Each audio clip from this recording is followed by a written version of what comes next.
Welcome to the Dog Ate My Strategy Show. In the next 30 minutes, we will help you switch off, bring you entertainment and chat to some specifically chosen guests who will help you realise that you are more capable than you will ever know.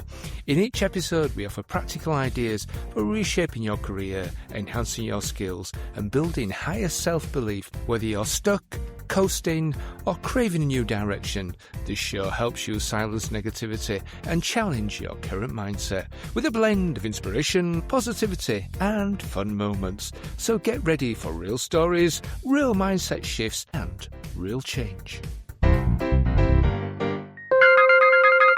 Welcome everybody to another episode of the Dog Ate My Strategy Show. What I'm going to do now is introduce the glorious panel. So, David Johnson, who is sat there in a very nice suit, which I presume he got from the retailer who used to have the penny market stall back in the 1800s. With, I must say, he's got them training shoes on, which are easy to slip on, which make you taller in a very subtle way. And a very nice open neck shirt as well, which says summer is here. So welcome, David Johnson. Gary, hi. Great to be here, and hello to everybody who's listening. And also welcome to Paul Raven. So Paul is wearing a very dapper suit with a silk shirt and some very expensive looking brogues. Now, Paul goes and gets his clothes every Friday night along with other items such as watches and jewellery from the wagon that pulls up outside Tesco's at 11 p.m. in Brighton, if anybody's interested. There's no receipts and no refunds, but welcome, Paul Raven. Good afternoon, everyone, and welcome to the podcast. And finally, let's welcome Emma B., who's wearing a dress, and I'm not allowed to say who it's by, but it could be from a character from a Jane Austen novel. Emma has got her nails done by that special high street shop somewhere in Bath between the kebab shop and the Chinese takeaway. And Emma's also wearing a pair of very nice trainers, those trainers that look stylish, but also give you the comfort that you need. So welcome, Emma B. Hey everyone, I'm very much looking forward to the Jane Austen Festival with my little get-up. Thank you, Emma. And why am I talking like this? Because on the last episode, we managed to get into the top 10, actually, number 10 worldwide in the podcast for the category of careers, not carers this time. And I've had a few advertisers contacting me, so I thought I'd show them how not to do this, how not to do advertising on the radio or the podcast. And also to say that we like to think of this as a non-for-profit show. And later on we'll be talking about the non-profit sector. How do you get in there? What does it do? What contribution can you give? And how you can develop yourself. And we'll be doing that with Graham Dewhirst. So, before everybody melts away in the 110 degrees, I just thought I'd like to ask the group what they're doing over the summer months. So, David, what have you got planned for the summer? I've got to say, the plans I've got for summer have ended up being very focused on multi-generating the house I live in. Now, this is quite a challenge, but it's taking place at the moment. We've got all the concrete poured in the ground. We've got the walls going up. It's a wonderful project, but the challenge is being able to answer all the questions that we keep getting asked that haven't been asked already. So it's going to be a fun-filled summer building here in Somerset, glorious Somerset in the wonderful sunshine. So why would you want to go anywhere else, Gary? Toronto's quite nice. There's some really nice places to go to. David's builder is actually called Bob the Builder, which can be a little confusing. So it's a saga, David. Last time you spoke about the contract. Now there's, what do they say? There's spades in the ground. There's drains coming up, and there's concrete being delivered. So it should be enjoyable, sat there in your deck chair, watching the builders 12 hours a day, making sure they don't steal anything or go and use all your condiments in your house. It's a whole new world that I'm experiencing here. So, I wouldn't necessarily recommend I'd want to do this every year, but for a change, it's actually brilliant. Okay, thank you, David. So, Emma B., what's your plans for the summer months? I'm travelling even more. I'm off to the Cotswolds in the beginning of August. I have my Hong Kong friend coming across, and we often have little mini adventures. So we will be exploring the Cotswolds for a little mini adventure. And then I get to go to Northern Ireland in the back end of August as well. So going to see some friends, going to explore, have some walks, go and see the sea. So very much looking forward to it. Nice rest and relaxation. So that's Emma B, now sponsored by Hayes Travel. If you want to find out more about Emma's adventures, go back to episode 2 where we hear Emma talk about her first holiday of the year. So that sounds fun, Emma. So Paul the Raver in Raven, what's going on in Brighton? What are you doing over the summer months? Oh, this is really going to be a bit poor now because actually I've got the joy of the university's year-end and audit. So most starting this week and probably crawling on until early September. My main focus will be looking at accounts and trying to get it to look all correct and accurate. And then having the joys of sitting in endless meetings with auditors. Paul, can I ask a question? We had an email about you. And they were saying, do you actually leave the university premises or do you just work there 24/7 all the time? Do they let you out for good behaviour? They do let me out. I have actually seen outside the campus. I do believe there's a big wide world out there, but one day I will get to see it. But yeah, I am allowed out from time to time, but usually they keep an eye on me because they're not quite sure how I interact with the outside world.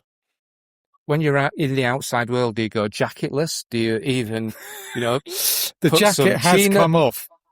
And do the suit trousers get exchanged for either jeans, chinos, cargo pants?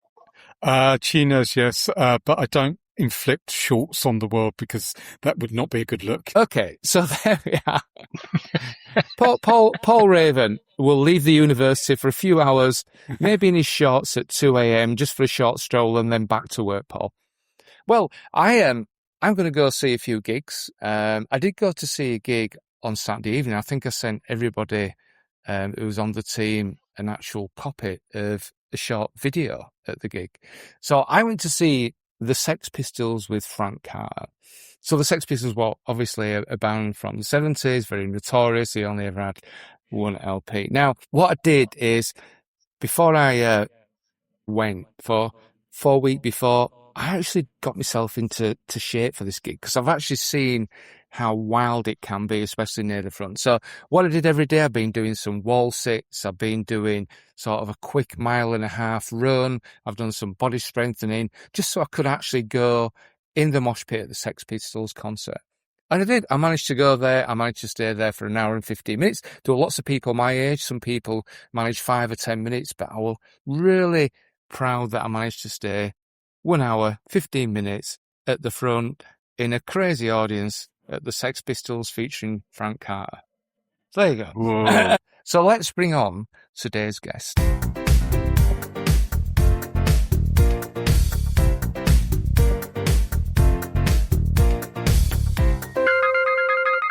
So one question I always get asked is, how do I gain more experience when I'm a little limited in my role? And I always go back with this reply. If you thought about volunteering in the not-for-profit sector, it's a great place to work. You can contribute quite a lot, whether it's marketing, finance, or general business skills. But you'll also learn a lot, mainly about yourself, working with different people, with different backgrounds, with one shared purpose. And one thing that I forget is people who've not worked in that sector don't know anything about it. How do you apply? What's the role really like? What would work for you? What makes a good trustee or non-executive director? So what I thought today, to answer those questions, why don't I bring in somebody who's very experienced in this? Somebody who had a role in the commercial world, doing lots of good things for a private equity company, but also then went to work in the not-for-profit sector, doing lots of diverse roles, and also runs a charity himself. So let's learn about the not-for-profit sector and bring on Graham Dewhirst. Welcome, Graham. Thank you. Pleasure to be here. And alongside me today, we have one of our regular panelists, David Johnson. Hi, Gary, and hi, Graham. Good to see you. Okay, Graham, you have a very long and distinguished career. And I think what we should do is maybe start in the commercial world where you used to work. So for our listeners, if you give us an idea of your background and the type of role that you did in the commercial world. Okay, I'll try not to hog the entire podcast with this. I'll make this very snappy. I am a chartered accountant. I rarely admit to that. I'm a chartered accountant, but I never really wanted to be an accountant. That never really did it for me, probably because I wasn't really much good at being an accountant.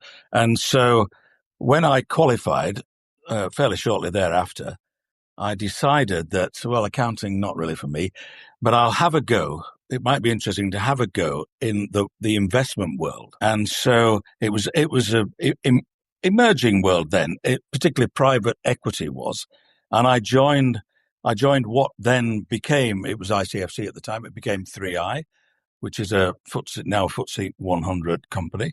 I joined the private equity business really with some financial knowledge, but with no other knowledge that will be required in private equity. And I moved on from there to another firm, became a partner, one of the founding partners of Bridgepoint, which is now a quota FTSE 250 company, became a partner of Bridgepoint, initially responsible for doing deals, making investments, finding opportunities, evaluating them, all that good stuff. Subsequently then sitting on the investment committee, so looking at deals that may or may not be done by the firm. We met twice a week, so that was a pretty time-consuming matter. And then in conjunction with that, going off around the world to raise the money that Bridgepoint invested, because all private equity firms, they use somebody else's money to make the investments, obviously not their own. If every investment went well, they probably would use their own. But since they don't, much better to use somebody else's. So that involved a huge amount of worldwide travel, telling the story of Bridgepoint, and in some cases, telling the story of private equity. So I was in private equity for a long time. It sometimes gets a bad press. Oftentimes that's justified. It's ruthless. It's very dynamic. Investments that are made are not made with a view to holding them for 25 years. If something is held for more than 5 years, it's probably because it's gone wrong and they haven't been able to sell it. So there's a churn factor within the portfolio. So you've got to be smart at buying and you've got to be smart at selling. So that's what I did. As a result of that, and being a partner and looking after a portfolio and all that good stuff, that one of the requirements was, of course, to sit on the boards of the companies in which the firm invested, because the firm wants to make sure its investment is doing well, is being looked after, and the company is blossoming. So you were always on the board of maybe 3 or 4 different businesses at any one time, and they could be anything. They could be anything. So I was on the board of a nursing home business. I was on the board of a car parts business for a time. I was on the board of a theatre group business, so a company that owned West End theatres, which was interesting, slightly different, a bit lovey, slightly different to anything else that I did. And so you were obviously on the board for as long as it took the investment to be realised. When it was realised, you came off the board.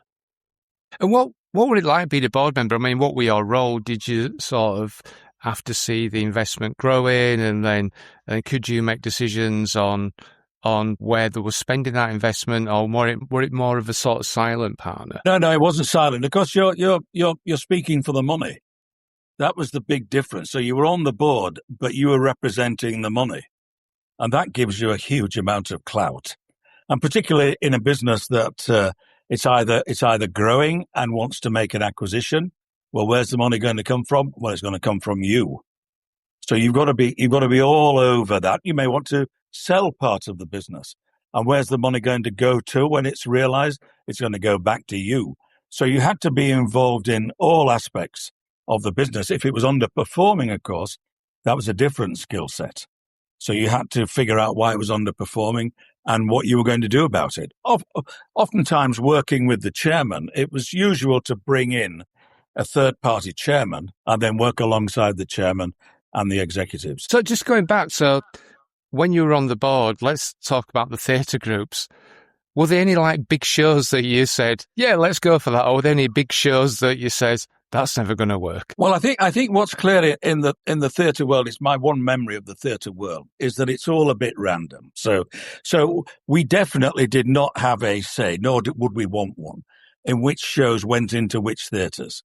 The important thing was the theatres were occupied, and they weren't, as they say in the theatre world, one of the few words I remember, they weren't dark. So there had to be somebody in there, some crackpot, who wanted to put on a show. I remember some private individual had written a musical based on The Great Gatsby, and he wanted to put it on in London. And so he took one of the theatres, not one of the bigger ones, but maybe 800 seats, something like that, to put on The Great Gatsby. And we went, because we got tickets to all the first nights. And we went to the first night, and it was just terrible. And it was one of the few shows. I mean, I'm a sort of tolerant sort of fellow, but one of the few shows, and I said at halftime at the interval, I think 3 of us went. I said, look, we can't go through another act of this. It's just diabolical. And so we left, which was be rather embarrassing because, of course, we had the 3 pole seats. You know, we were the theatre owner, so we got the best seats. Well, in the second act, all those seats were all empty. So it is a bit random. We had a fantastic CEO who was absolutely steeped in theatre and knew everybody, including actors. They'd all been at Oxford together, and it was one of those sort of Oxford type. It wasn't Bullingdon Club, but it was one of those Oxford type things. And notwithstanding his great knowledge of theatre, he still got a number of them wrong. He got Miss Saigon right, so he did well with Miss Saigon. That was at the Theatre Royal Drury Lane. He turned away Mamma Mia. He thought nobody is going to be interested in a musical about ABBA. Who on earth is going to be interested in that? That was not a great decision. He also turned away We Will Rock You, which was a musical based on the music of Queen. Yeah. So even with a lifetime of experience, you get these things wrong, and shows can close at very short notice. And of course, then you've got the issue of, well, the theatre's dark. You've got to find another show, bring another show in. So it was an interesting time. Was that your first sort of venture into being on a board where you're a non-executive, albeit a non-executive that were very powerful, given that you were representing the money? That wasn't my very first appointment, but it was.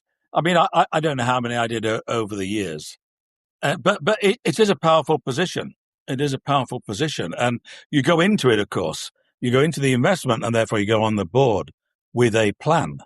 So this is how we want the business to develop. Well, as we all know in business, they usually last for about 6 months, and then something crops up. It might be an acquisition, or it might be a disposal, whatever it might be. So you have to be fleet of foot and move from one plan to a plan 2.1 or whatever it might be. How many years did you do that for then, Graham? It felt like a lifetime, but it was probably, I don't know, maybe 15 years, something like that. In the latter part, I was doing so much traveling that I didn't really look for any appointments. I managed to dodge a lot because they were quite time consuming. You had to go to every board meeting, and in that commercial environment, they're usually every month.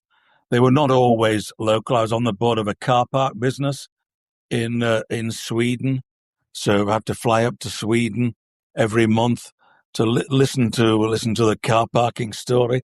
Not the most riveting story, but nonetheless highly profitable. Although having said that, of course, National Car Parks, which was again private equity backed, went belly up earlier this year. So it wasn't an absolute recipe for success. You had to be smart with it. You definitely had to be smart.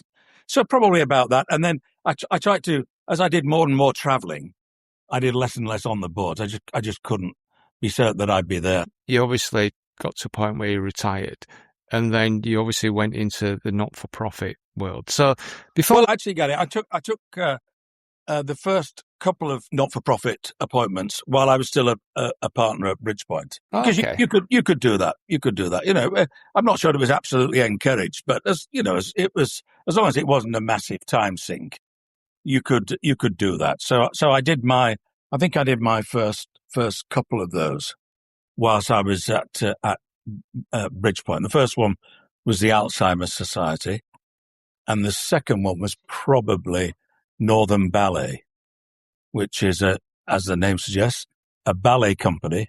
It's actually based in Leeds, but it tours all around the UK. So, Graham, what is the role of a trustee or a non-executive director then? Well, I think I think it's quite distinct. So there's in the for-profit world where it's all about maximizing returns, maximizing profitability, being successful, however you measure that. And then there's that's what I did at Bridgepoint. And then there's the not-for-profit world, where it's all about what is the not-for-profit organization being created to achieve, and how can I contribute to the achievement of that? And a lot of that is monitoring governance. Are they operating in accordance with how they were set up? Are they operating in the sector that they said they were going to operate in, and doing generally the things that they said they were going to do? It's more of a monitoring phase. Obviously, in the not-for-profit world, you're not representing money as you were in my former life. You're representing the governance of the organization to make sure it's operating appropriately. Now, of course, if you think it's not, and some of that might be you think you've got some unsatisfactory people in key positions, then it's your responsibility in conjunction with others to do something about that, to bring about some change, not just to sit there and nod everything through. You've got to have an active part, but it's a part that's at a strategic level rather than at an operational level. What's the general sort of time commitment? Well, I think I would expect non-executive directors, trustees, to attend all the board meetings. Now, it's unusual, I think, my experience, and it's unusual in this sector for there to be more than, say, 6 board meetings a year, so that you don't tend to have monthly board meetings. They tend to be spaced out a little bit. Maybe every couple of months you'd have a board meeting. That might last for a couple of hours, but don't underestimate the need to read the material before you actually turn up at the meeting. So you've got to take that into account. And then depending on the organization, and this is particularly the case in education, because there's a lot of trustee, non-executive roles in education, there will then also be subcommittees that will deal with certain aspects of the schools that you might be involved with. Obviously, finance is an obvious one, but there'll probably be an HR committee. There'll probably be an education achievement type committee. And you may be on one or more of those committees. And usually on the basis of you bring these certain skills, it's appropriate that you sit on this committee as well as the board. And that again there'll be less of those probably in a year, unlikely to be 6. They'll probably take the same amount of time, and there'll be the same amount of preparation for that. So I don't think you're not talking hours and hours and hours. I think for me, it's much more consistent application of time and effort. And for somebody then thinking now, okay, so that's not a big time commitment. What's some of the challenges they'll face then, Graham, when they transition into a non-executive director role? I think almost by definition, the role is going to be in a business or an organization which you're not familiar with. So you may well be in a manufacturing business, a for-profit manufacturing business, and you decide that wouldn't it be great if I became involved in this charity? So you won't really know what the charity does unless you take time out to find out. So I think there needs to be a reasonable amount of time and effort invested at the beginning so that you can see, well, what are the key drivers in the business? What are the real dynamics? Is it about funding? Is it about people? Is it about what we spend money on? It could be about premises. So just immerse yourself at a high level. You don't need to get involved in detail and start checking the accounts line by line. I never did that. Not sure I could do it. But you need to have a reasonable amount of knowledge so that you can identify the key issues as you see them in the organization. Okay. And going back to what you previously said, saying, it's more of a strategic role than an operational role. But in your experience then, what would happen if you're monitoring the operation and, let's say, at the board meeting, and that monitoring, you start to have some big questions saying, for example, let's say it's an academy and the attendance time just keeps going down and down. What would you expect then a non-exec to actually do? Well, I don't think I'd expect them to step in and start turning up at the gates of the school every day to see how the numbers were getting along. What I do think is, and maybe I should have made this point earlier, the relationship between you as a trustee, non-executive, and the chair is very, very important. The chairman in not-for-profit organizations plays an absolutely key role. So they're much more heavily involved in time terms, in detail, and I think that will be the natural way. You'd have a dialogue with the chair. If it was in a school, you'd have a dialogue probably with the committee that's monitoring that particular issue, and you'd look to bring the CEO and whatever it might be, the director of education, you'd look to bring them to account. They'd devise a plan to improve matters, whatever needed improving, and you would monitor that improvement plan and bring them to account. Thank you, Graham. That explains it, because I think that's a key area, is trying to understand that role. Because I suppose you could go either way. You could sit back too much, or you could be too operational. And I think what you're saying is you've got to get that balance right. And if there's something that is not right, then that relationship with the chairman and the CEO is absolutely key. So maybe, within the meeting or outside the meeting, you can have a further discussion and try to push forward, whatever issue is not being resolved. All that you've been covering here, Graham, is really, really good gold. It's good light bulb stuff for anyone that's not really sure what it is. In terms of the time commitment, it is a commitment to actually fulfilling a role, especially if you're also on a subcommittee like the Finance and Audit Committee or the Remuneration Committee, or, as you say, the others. And that just adds to the overall responsibility you have. I've been a non-exec like yourself, and it's interesting to reflect back on the various roles where things have been absolutely essential to not only support the organization and the board against outside pressures, because that's where you're also doing them, but within the governance, getting that governance right and making sure it is right will enable you to be able to help those that are in the operational and on the board, as well as those that are there as non-execs and trustees. You're absolutely right, David. And I suppose I would make two other general points in this area of time commitment, because it is something. I mean, I'm a great believer that if you're in something, you're in it, and you can't be on the sidelines looking at it. You've got to be on the pitch, really, in amongst it. But what I would say, two things is, if you're in a situation where you meet a not-for-profit organization and they're talking about the role, and you ask the question, well, what's the time commitment? Whatever they tell you, it's understated. Yeah. It's understated. So it will be more than.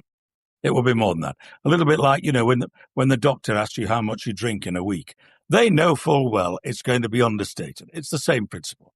And the second thing is that the more time, as my experience, the more time you are willing to put into these organizations, not necessarily sitting around a board table, but just being around in the business and meeting various levels of people in the business, the more impact you're going to be able to make.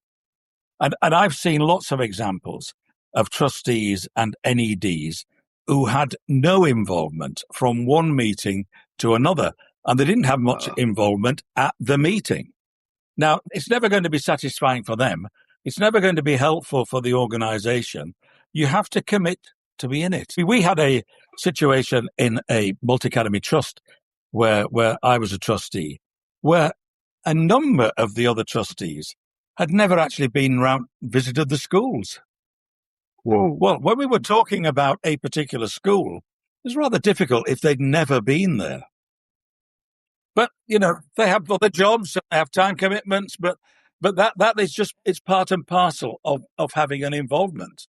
And the huge contribution is that fresh pair of eyes that you as a non-exec or a trustee bring to the senior leadership team and those others on the board that are in the operational side as well, because they're seeing it every day, and it's so easy to miss something where a fresh pair of eyes of a Ned coming in, it becomes obvious. Well, you do have that, and you also have the fact that you're prepared to go out to the farthest points of these organizations, and the staff who are not at that senior level and don't see you at board meetings because they don't attend.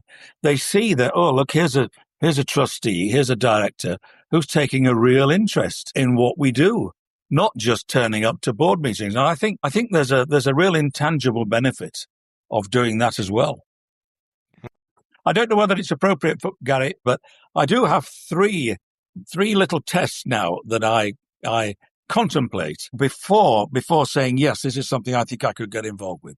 Is this an appropriate moment to tell? Yeah, I think if it helps the listeners understand how to select a role to make sure it's a good fit for both parties, then yeah, I think it'll be helpful. Well, the first one is blindingly obvious, and that is the organization which I'm considering joining has got to be doing something which I have a real empathy with. And funnily enough, I've done things where that was not really the case. It was an interesting organization, and they were run by good people, but I didn't have that fundamental empathy with the, if you like, the cause or the purpose of the organization.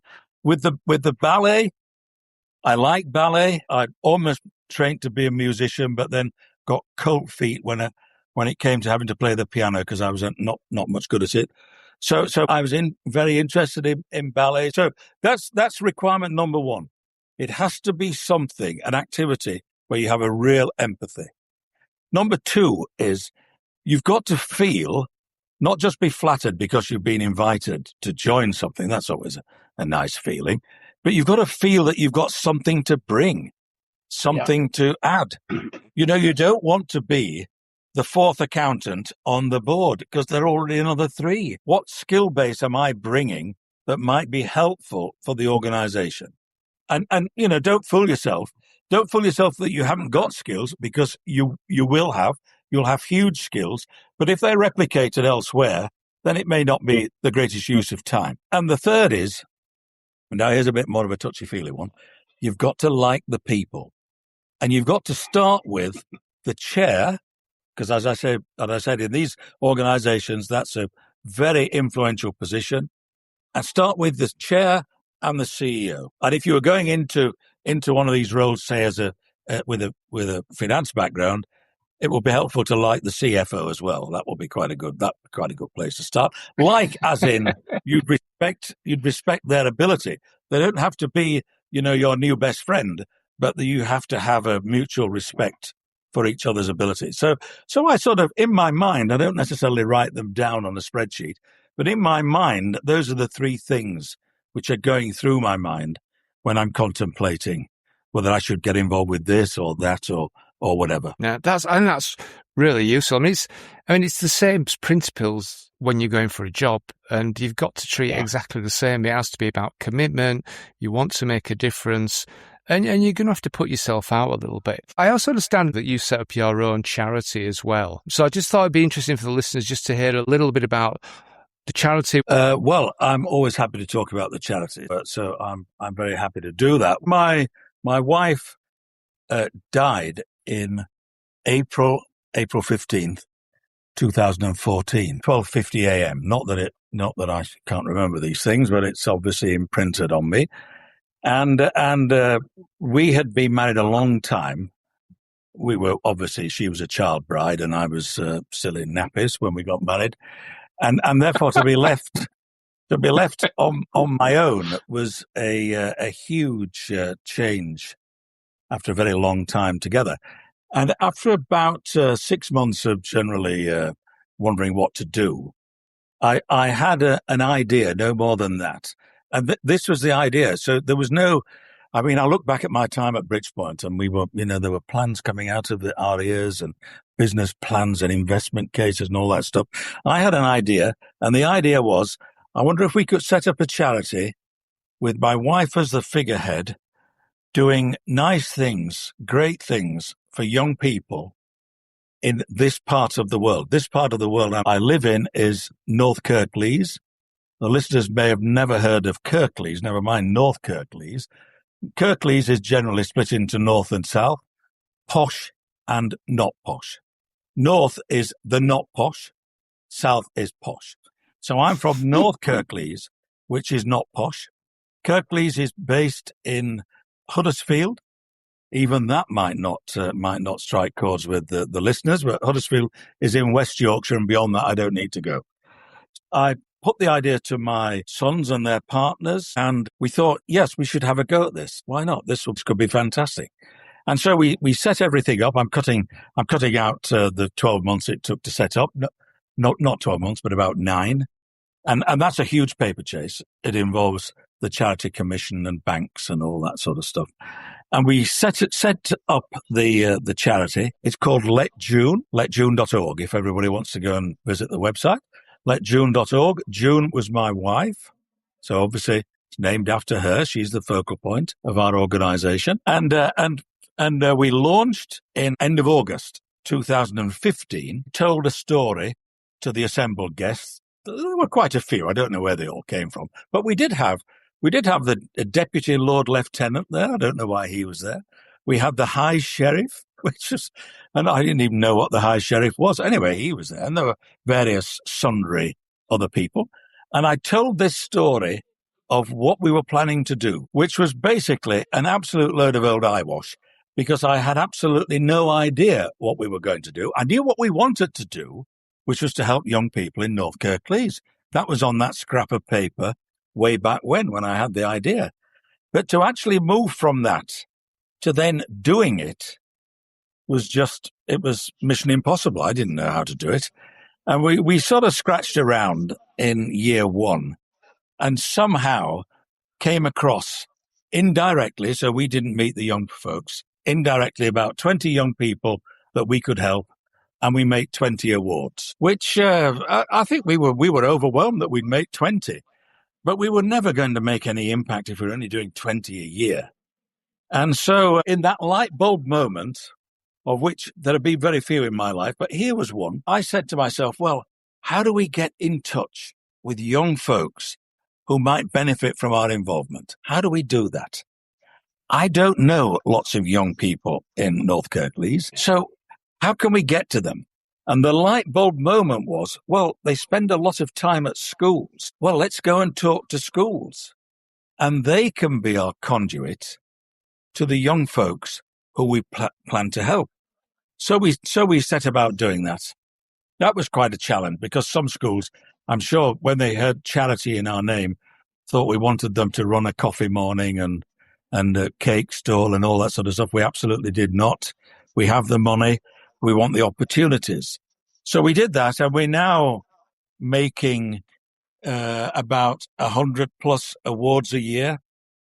We've made our 1,000th award. I couldn't tell you when it was. It was sometime in the last 3 or 4 weeks. I think we've made 1,010 now, or something like that.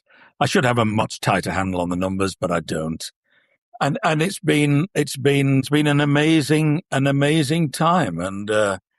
And what started as an idea, a concept, has become a reality. We didn't really know. It was absolutely clear. We didn't really know how schools worked. So we got to know a lot of head teachers, pastoral heads, safeguarding leads. We got to know a lot of those, but we didn't really know how teaching worked. So we involved 4 advisors, and 2 of those one is a head teacher, one is a deputy head, senior school and junior school. And when we've got an issue with, well, how do schools work? And should schools do this or should we do this? They just tell us. And we don't have to agonize about, well, are we doing the right thing here? Yeah. They just tell us. And we draw on their knowledge of a sector that we're involved in, but we're never going to have as much knowledge as they've got. So just for the audience, Graham, can you just give us an idea of what an award is and a few examples of maybe these 1,000 awards? I know it's tough to remember, isn't it? I have a very good memory, but even I can't remember 1,010. But what I do remember is one of the first ones that we did. There was a young chap who'd had the most terrible school experience. So he'd been bullied at his school, and as a result, never went. And he was reassigned to another school, and they started one-to-one sessions with him in the library. So not in the school library, in the public library. They met him in the public library, and they delivered lessons. And over time, he became more confident, and he went back to school. Now, he had leukemia. His mother was ill. His father was just not around. He had to keep going to hospital. 2 buses to take him to a hospital in Leeds, St. James's in Leeds, where he had treatment for his leukemia, which was in remission, but nonetheless was there. And the deputy head of the school said, we've got this situation.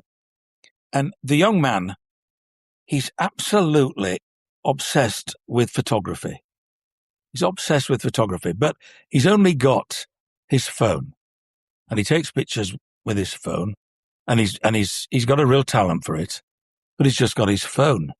Do you think the charity would consider getting him a camera? And so we said, oh yeah, we'll do that. I mean, I say we'll do whatever it is before I even think about what it is. But anyway, the others are a bit more discerning. We'll do that. And in his case, we sent the school the money so that he could go with the deputy head to choose the camera that he wanted. And then he went off, took some pictures, and then sent them back to us. Oh, it was just the most fantastic experience. He will have left school now because this was some years ago, but he wanted to pursue a career somehow in photography. So that was just a great example. And what we don't do is we don't make massive awards. So these are not awards where it's £5,000 for this young person, 10 for that young person. In his case, it was pretty much where our average award is, over 1,000 awards, which is about £230. We sent the school that money because with that money, they thought he could buy a camera that would really suit him. And obviously, not an iPhone camera, but, the real deal where you look through the lens on the spiral, all that sort of stuff, and you fiddle with the lens. I mean, I don't know anything about photography, but it was just fantastic. And there have been so many things like that where a smallish involvement can make such a massive impact. One more. Otherwise, I'll tell you about all 1,000 and we could be here for weeks. One more was a young chap. He was about 15. And in the words of his social worker, was in danger of falling out of society, really, just coming off the rails a little bit.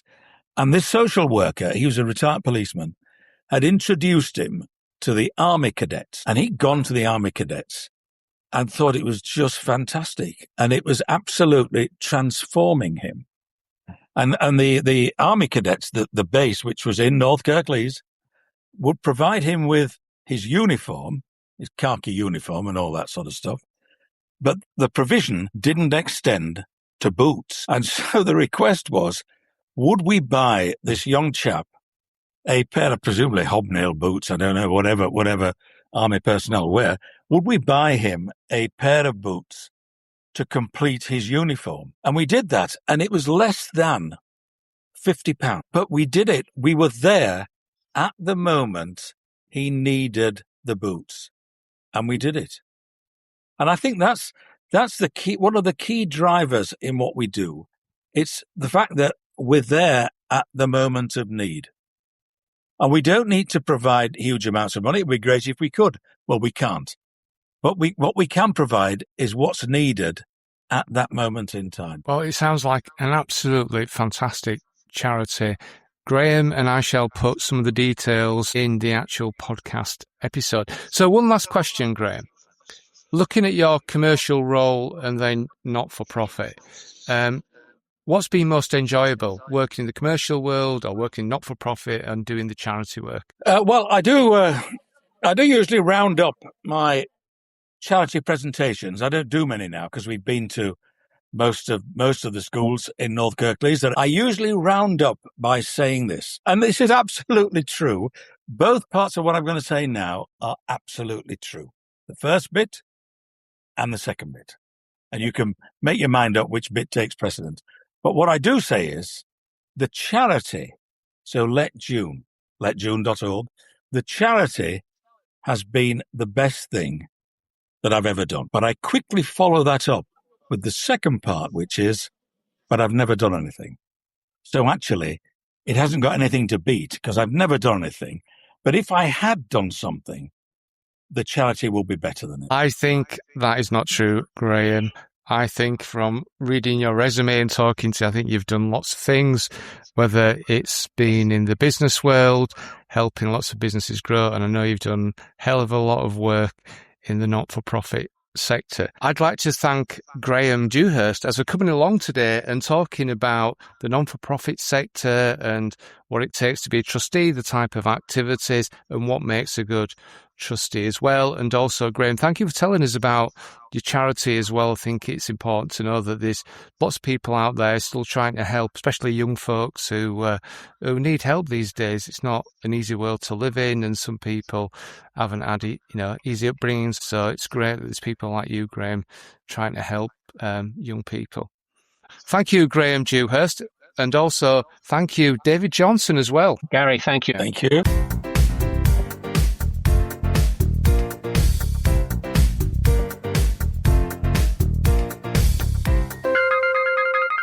Well, we have some fantastic guests coming on the next few shows. We have a Knight of the Realm who is going to be here without sword. We also have Katerina from the Ukraine, who's been living in England quite a while. And we have our first European guest as well. We're going to have somebody dialing in from Austria as well. And she's got some fantastic things to talk about as well. So thank you, everybody, for listening today. And I'm going to ask Emma B to read out the email. People do contact us. And next time I will read out a couple of stories that we've had in. So, Emma B, could you read out the email number? Yeah, it is dog8strategy@gmail.com, and that is spelled DOGATEStrategy@gmail.com. Excellent. So I'd like to thank Paul the Raven from Brighton, Emma B for bringing lots of Jane Austen to the podcast, and to David with his ongoing saga about the palace that's being built down in Glastonbury. One day, David, it will be built. It will be built. And so thank you, everybody, for listening in. And if you want to follow us and never miss an episode, then all you've got to do is subscribe or follow us on Spotify, Apple Podcasts, Amazon Music, or YouTube. See you on the next episode.